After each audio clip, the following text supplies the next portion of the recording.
recap, I think we got it.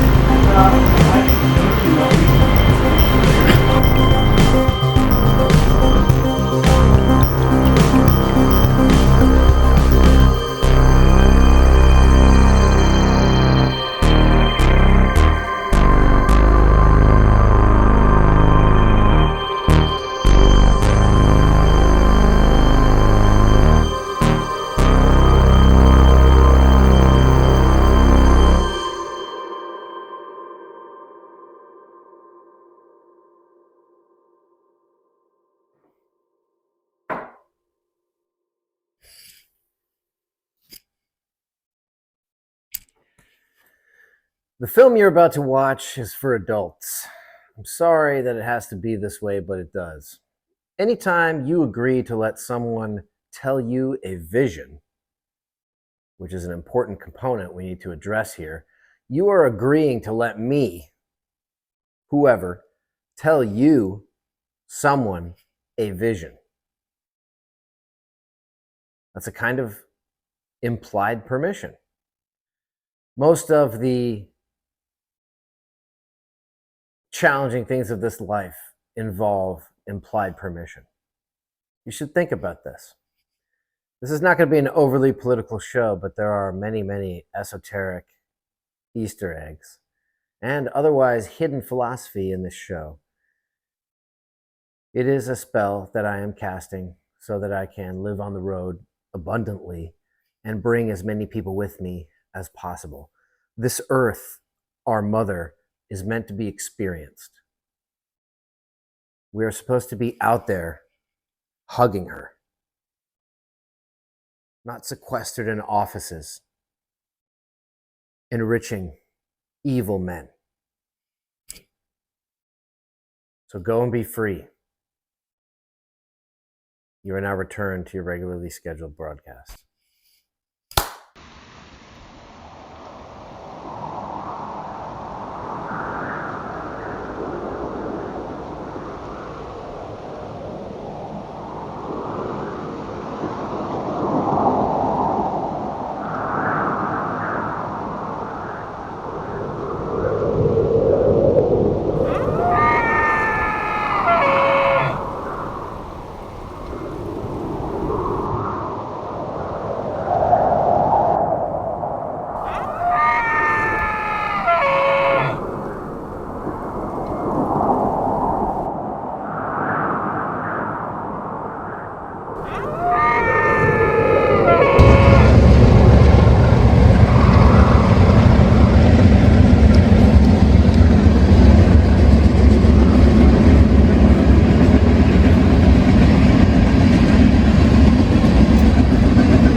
Whoa, that scared the shit out of me.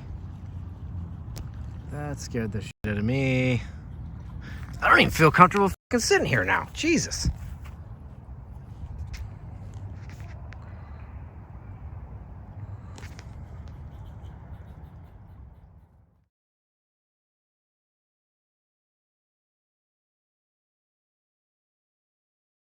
I think I'm kind of becoming obsessed with this alligator.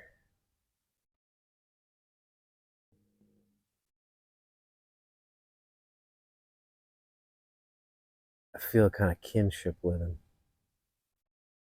Trapped here in the city.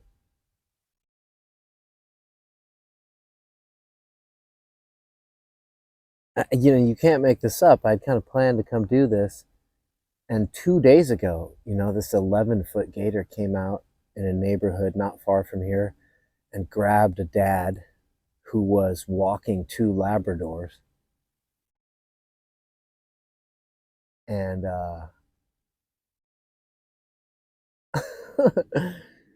it was dragging him back into a pit of water, also known as a lake or whatever. But to me, that's a death pit, you know? And he jabbed at its eyeballs. He did everything. He said he tried to be as aggressive as he could. And it did nothing. This 11-foot gator just slowly backing you up, just like a dump truck in reverse, and it has you in its fucking maw.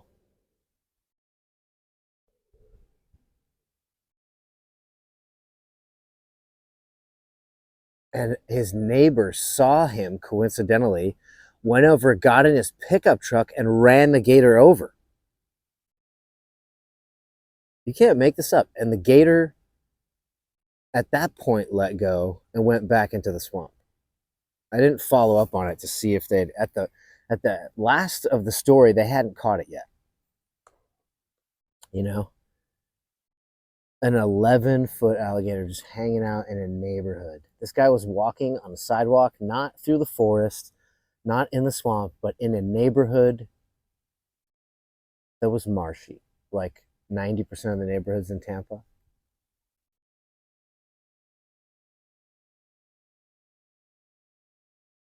It's a really weird thing when I hate cities in the first place to decide to put a city in the middle of a swamp. Where there's giant water lizards, you know?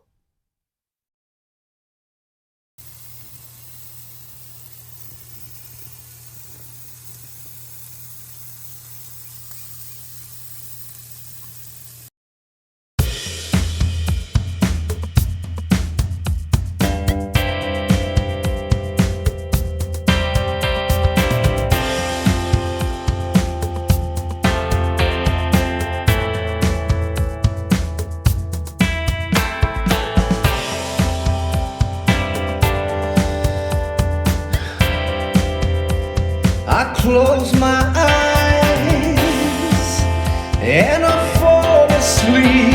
I miss my home, I miss my family.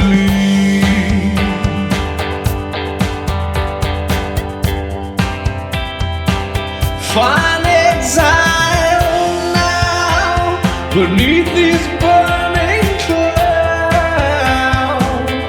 The sunset calls, celebrity, bombs are still falling on us, baby. Tell me you love me again.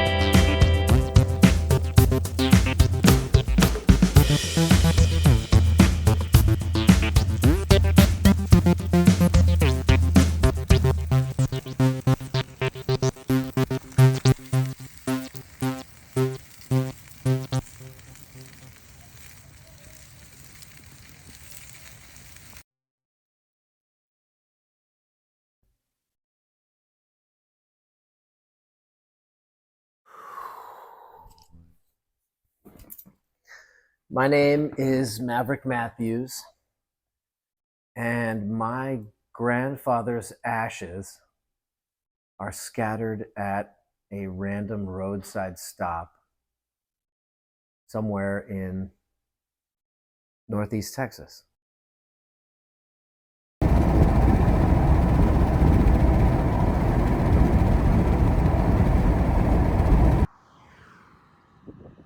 I was pretty lucky to be really close to my grandfather, especially after my father died when I was 10.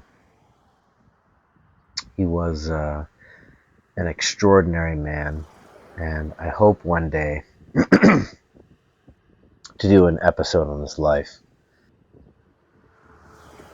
He was an amazing man. My grandfather divorced my grandmother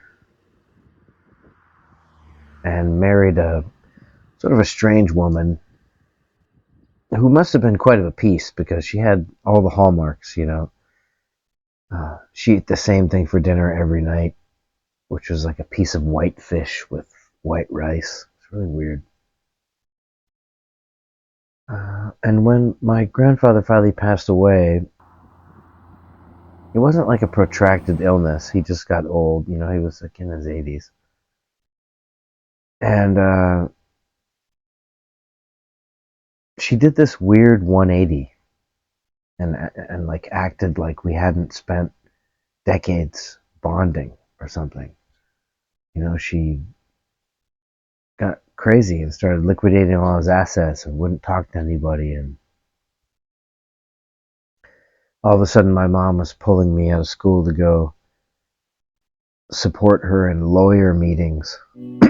I guess I was in high school at the time. I was about 15.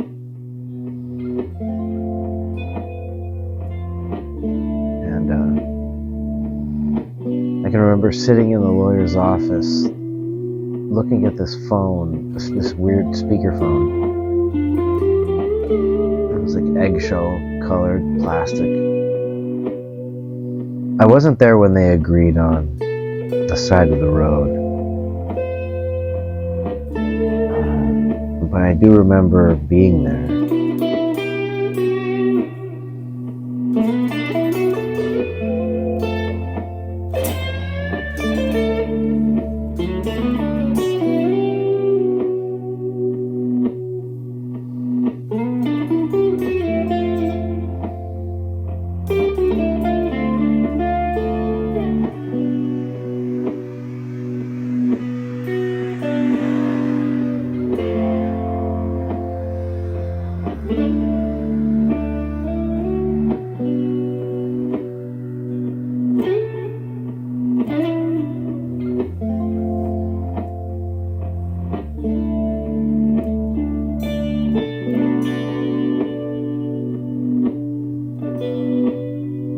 I never realized how much it made me feel connected to the road because I don't know, it wasn't like we marked this place. We just went there and then we left.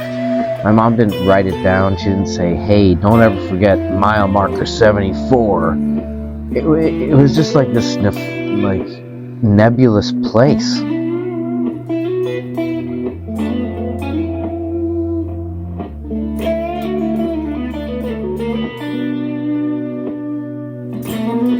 And I can't tell you that I've found it for sure.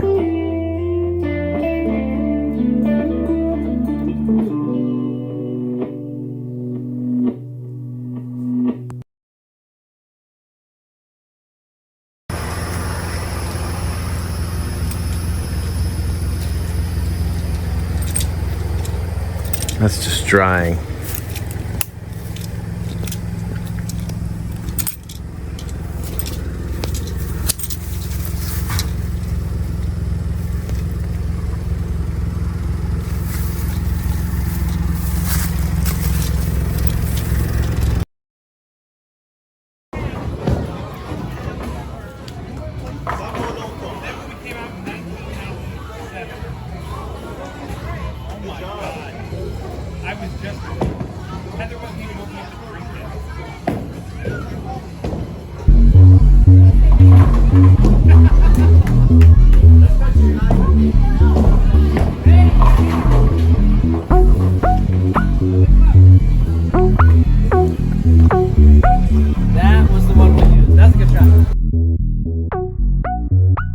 I don't really get Florida. It really is an anathema to me. I of course love the natural beauty of the place, but they have absolutely squandered every fucking inch of it.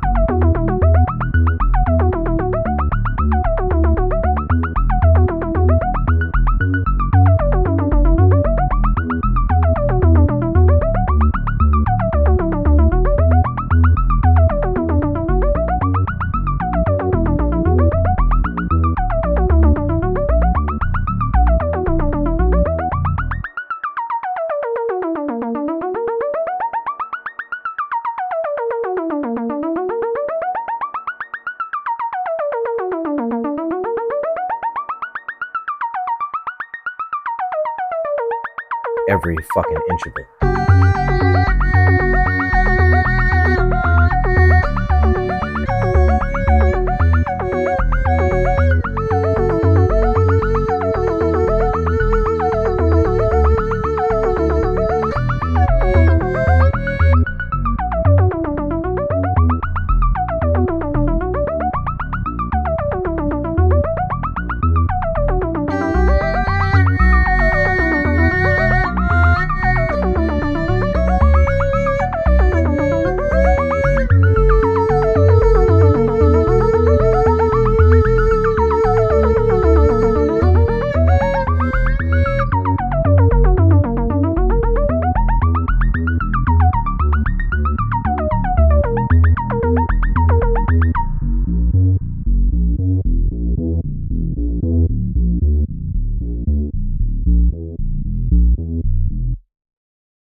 I think there's a squirrel on that tree.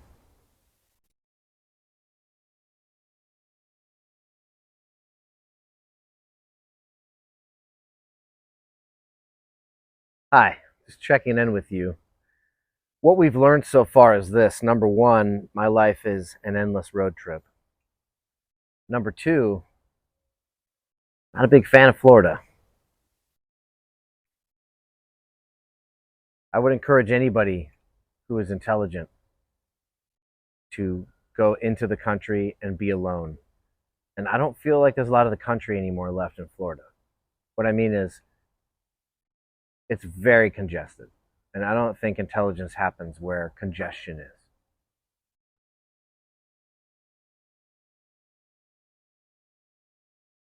Number three, fortunately, I need to drive across the country to go get my mother's ashes from a storage unit in Idaho, all the way across the country. It's almost 3,000 miles.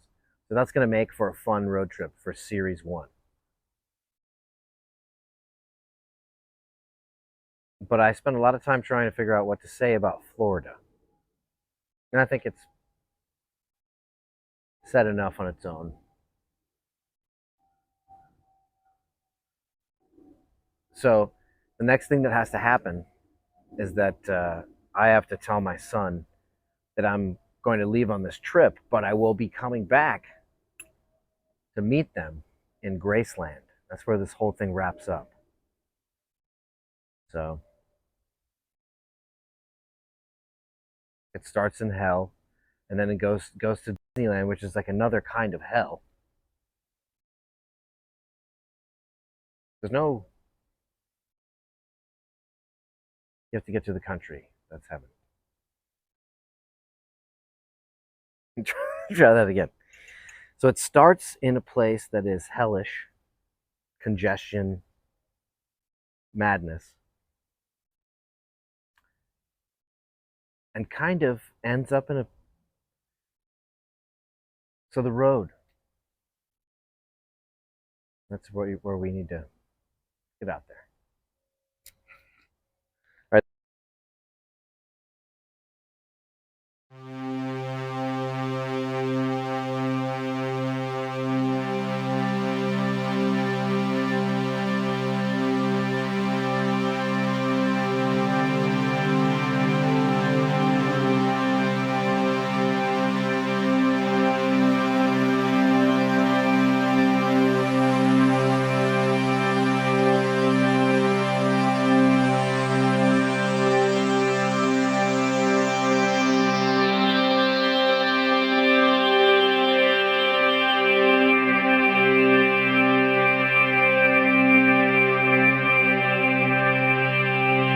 Where were you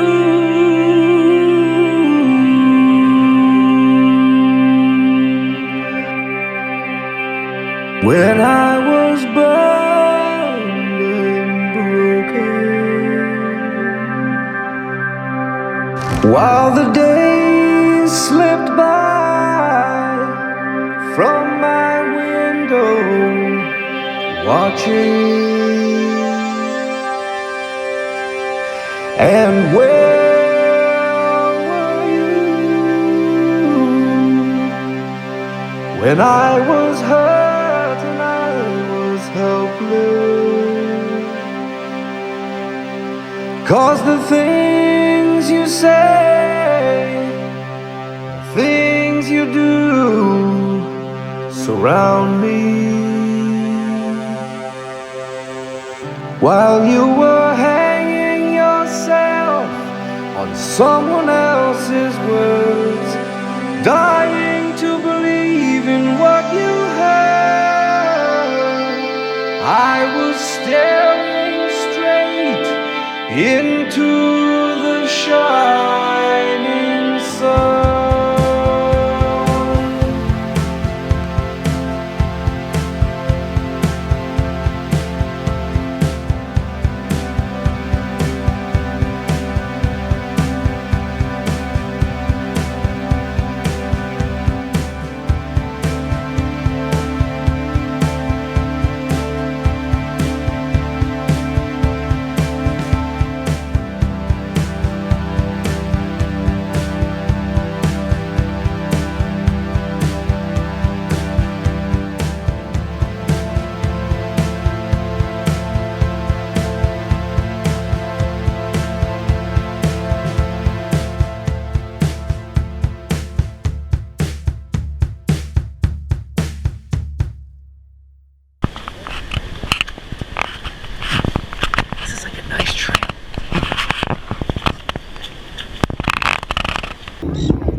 begin.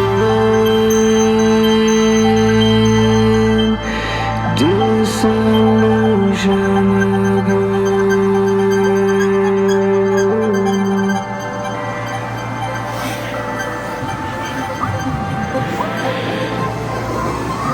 That's how we start. Life is enough.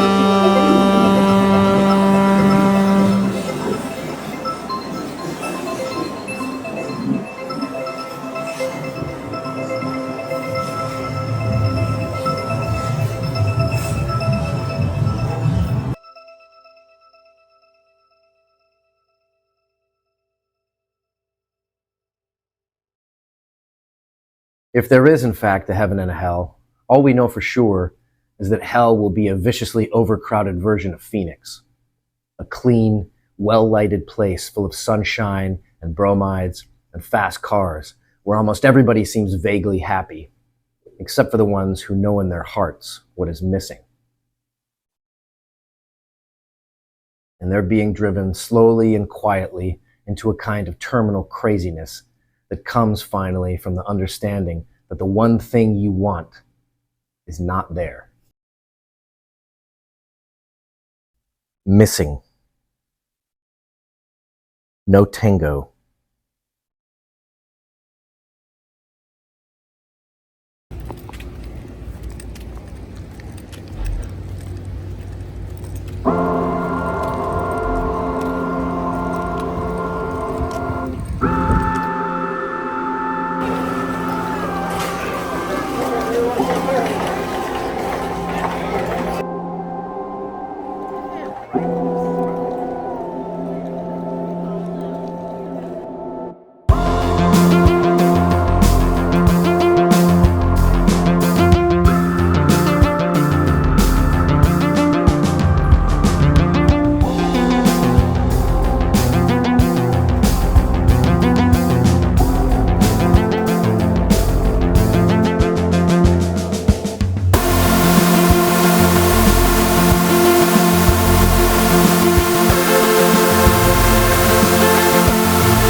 Wagon train a-winding across the prairie, rolling onward through the storm and gale. Toward the land of dreams trudge the old ox teams, down the Oregon Trail. Through the night the Lord is in the saddle, riding herd beneath a moon so pale, watching o'er each stray till the break of day. Down the Oregon